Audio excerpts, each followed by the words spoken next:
సిద్ధార్థ్ రాయ్ అన్న, సిద్ధార్థ్ రాయ్, సిద్ధార్థ్ రాయ్. నైస్ అన్న, ఓవరాల్ గా సినిమా అయితే నాకు చాలా బాగా నచ్చింది. మనం అందరం అర్జున్ రెడ్డి చూసినప్పుడు అది మైండ్ లోకి ఎట్లా పోలేదో, ఈ సిద్ధార్థ్ రాయ్ సినిమా చూసినప్పుడు కూడా ఇప్పటికీ నాకు మైండ్ లోకి వెళ్ళట్లేదు బ్రో, సీరియస్లీ. దీపక్ నిజంగా యాక్టింగ్ చాలా బాగా చేసినావు. అన్ని చిన్నప్పుడు క్యారెక్టర్లు అన్ని చేసినాక ఒక ఫస్ట్ మూవీ తీసావు హీరోగా, నాకు చాలా బాగా నచ్చింది. యాక్టింగ్ మాత్రం వేరే లెవెల్ బ్రో. అంటే ఏదో మొత్తం న్యాచురల్ గా యాక్టింగ్ చేసిండు బ్రో.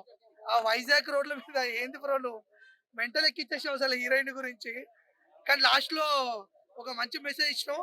అండ్ ఇంకోటి ఏంటంటే ఒక ఇది రియల్ స్టోరీ. ఇది ఒక వ్యక్తిని తీసుకొని ఒక రియల్ స్టోరీ రాసుకొని డైరెక్టర్ ఇంత మంచిగా చేయడం, అది గ్రేట్. అది ఒక నిజం చెప్తున్నా, ఓవరాల్ గా చెప్తున్నా మనస్ఫూర్తిగా, దీపక్ యాక్టింగ్ మాత్రం మైండ్ లోకి వెళ్ళి పోవట్లేదు, అంత మంచి యాక్టింగ్ చేసిండు. Nice bro. అండ్ మీరు ఇంకా ఇలాంటి మూవీస్ తీయాలి, మీకు ఒక ఫ్యూచర్ అనేది ఉంది, ఒక టాలెంట్ అనేది ఉంది. నైస్, సినిమా అయితే చాలా బాగుంది. యూత్ కి ఒక మంచి మెసేజ్ మూవీ బ్రో, యూత్ కి. Thank you so much.